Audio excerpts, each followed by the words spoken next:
नमस्कार मित्रांनो, आपल्या सर्वांचे पुन्हा एकदा मनपूर्वक स्वागत करते. आपल्या चॅनलवर आपल्या व्हिडिओ खूप खास आहे. तर आज आपण पाहणार आहोत आईबाबांचं रिटायरमेंटची स्टोरी. नवीन ठिकाणा, नवीन वातावरण आणि त्यासोबत सुरू होणारा आयुष्यातील एक नवीन प्रवास.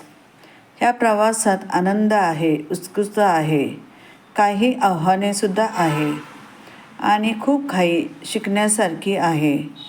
म्हणून हा व्हिडिओ शेवटपर्यंत नक्की पहा.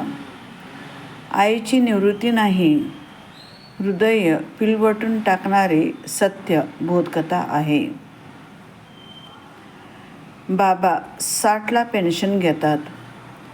आई मात्र 90ला पण डबा करते. घरातलं विनापगारी CEO आई होती.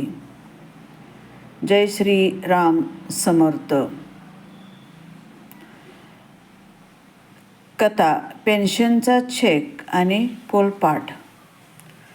पुण्यात जोशी कुटुंब राहायचे. बाबा सुरेशराव बँकेत मॅनेजर होते. वयाच्या 60व्या वर्षी निवृत्ती झाले. पेन्शन 45,000. सकाळी पेपर, संध्याकाळी क्लब आणि रविवारी TV. आयुष्य सेट झालं होतं. आई सुमित्रा वय 58. नोकरी नाही, पगार नाही, रजा नाही, सुट्टी नाही, पेन्शन तर नाहीच नाही. सकाळी 5ला उठायची, रात्री 11ला झोपायची. नाव होतं हाऊसवाईफ, पण काम होतं हाऊस CEOची.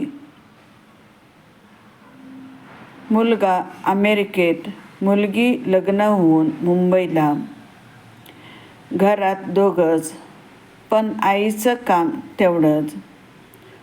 निवृत्तीनंतर 2 वर्षांनी बाबांनी हार्ट अटॅक आला.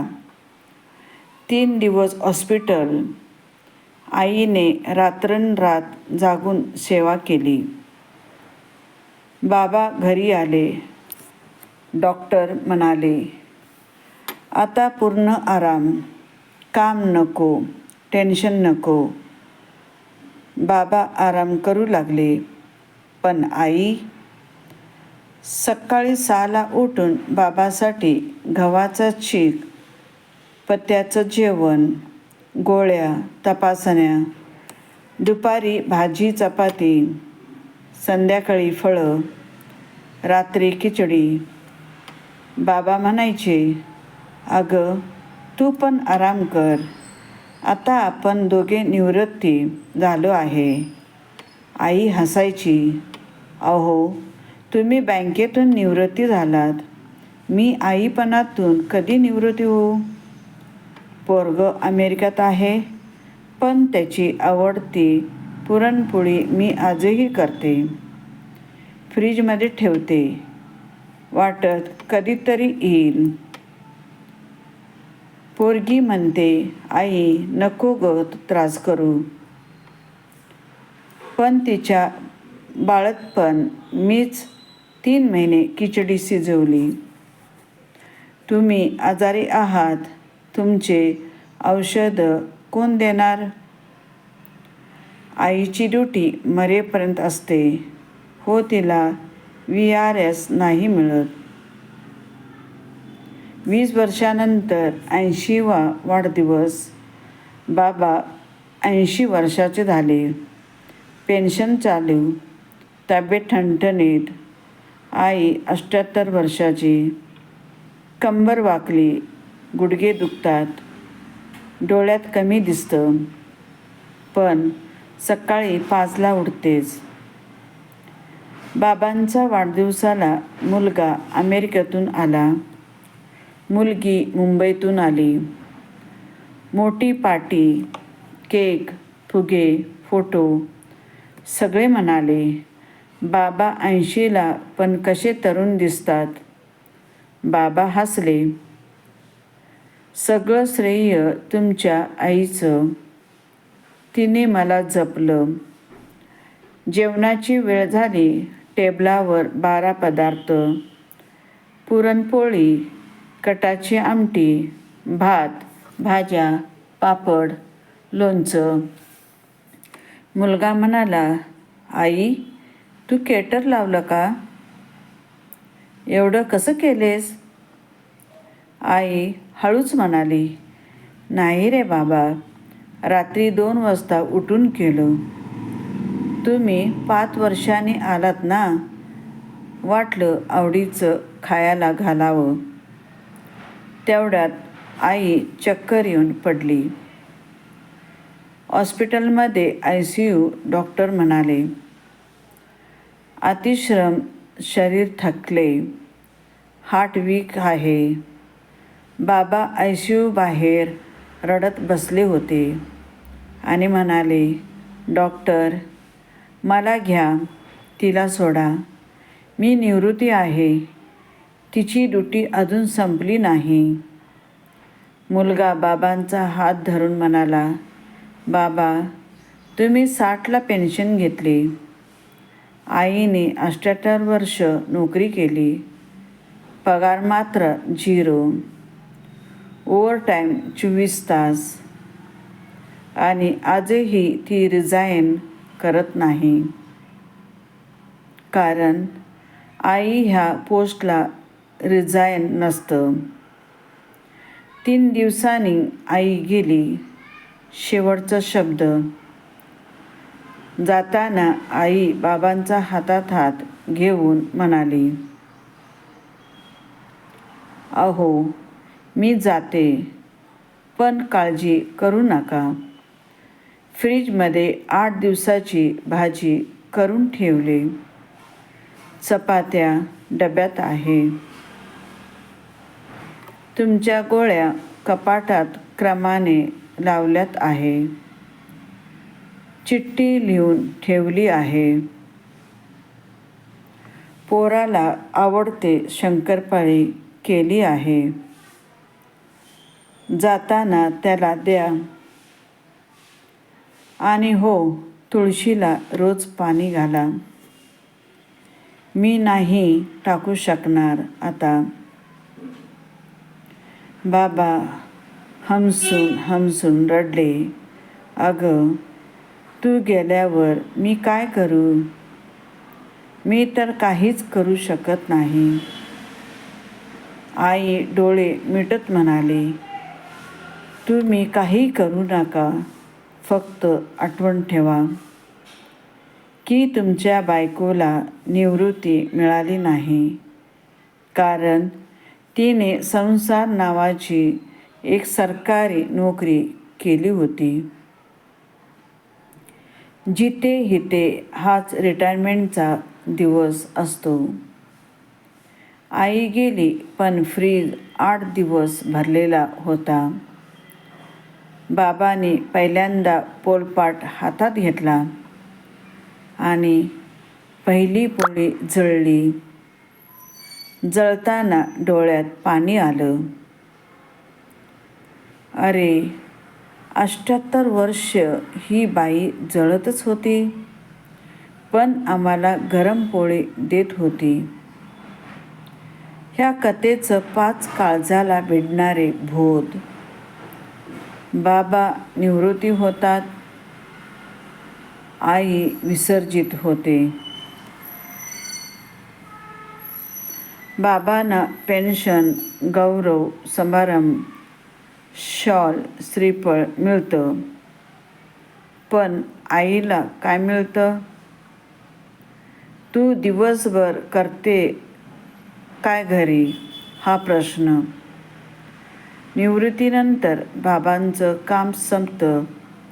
आईचं काम दुप्पट होतं. नवऱ्याची सेवा अधिक घर. आईचा पगार नसतो म्हणून किंमत नसते का?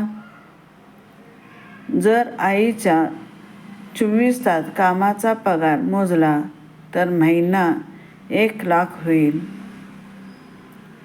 Cook 15,000, मोलकरीण 8,000, nurse 25,000, teacher 20,000, manager 30,000. आई अधिक, पण आपण तिला फुकट समजतो. माझी आई काही करत नाही. सगळ्यात मोठं खोटं. ती सकाळी उठून तुमचा डब्बा करते, म्हणून तुम्ही ऑफिसला जाता. ती गोळ्या देते, म्हणून बाबा 80 वर्ष जगतात. ती दिसत नाही, पण तिच्यामुळे घर चालतं. वीज दिसत नाही, पण वीज गेली की कळतं. आईला रजा हवी असते, पेन्शन नाही. आईला महिन्यातून 1 दिवस सुट्टी द्या. तिला म्हणा, आज तू झोप, जेवण मी करतो. ती 40 वर्ष तुमच्यासाठी राबली. तुम्ही 1 दिवस तिच्यासाठी राबा. तिची निवृत्ती तुमची देऊ शकता. मृत्यूनंतर फोटोला हार घालू नका. जिवंतपणे हाताला फोड येऊ देऊ नका. आई गेल्यावर मिस यू आई स्टेटस टाकू नका. ती जिवंत आहे तोवर तिच्या हातातला पोळपाट घ्या, कारण मेल्यावर स्वर्गात पोळपाट मिळत नाही आणि तुम्हाला पोळी करता येत नाही. शेवटचा मंत्र प्रत्येक मुलाने वाचावं. बाबा रिटायर होतात तेव्हा बँक पेन्शन देतं. आई रिटायर होत नाही, कारण तिला मरण पेन्शन देतं. बाबा थकले की आराम करतात, पण आई थकली तरी स्वयंपाक करते. कारण पोटाला सुट्टी नसते. जगात एकच नोकरी आहे जिथे डेडलाईन म्हणजे डेथ. ती नोकरी म्हणजे आई. पण आजच घरी जा. आईच्या हातातलं कपबशी घ्या. तिला म्हणा, आई, आजपासून तू निवृत्ती. कारण तू 40 वर्ष काम केलेस. आता आमची ड्युटी. श्री स्वामी समर्थ. ही कथा वाचून डोळ्यात पाणी आलं असेल तर ते पाणी वाया घालवू नका. आज आईला फोन करा आणि फक्त 3 शब्द बोला. आई, दमलीस का गं? बस आता. तिची 40 वर्षाची थकवा 3 शब्दात जाईल. हीच खरी वटपौर्णिमा आहे. आई नावाच्या वडाची पूजा करा. मित्रांनो, आजचा हा नवीन कथेला आई आणि बाबांचा हा भाग तुम्हाला कसा वाटला ते आम्हाला कमेंटमध्ये नक्की सांगा. त्या कथेतून तुम्हाला काय शिकायला मिळालं किंवा कोणत्या प्रसंग सर्वात जास्त आवडला हेही जरूर लिहा. व्हिडिओ आवडला असेल तर लाईक करा. आपल्या मित्रमैत्रिणीसोबत शेअर करा आणि असाच नवीन कथा पाहण्यासाठी आपल्या चॅनलला सबस्क्राईब करायला, बेल आयकॉन दाबायला विसरू नका. पुढच्या भागात हा नवीन कथेमध्ये काय घडणार, ह्या नवीन काळातली ती मुलं खरंच कशी आहेत ते जाणून घेण्यासाठी पुढचा भाग नक्की पहा. तोपर्यंत काळजी घ्या, आनंदी राहा. धन्यवाद.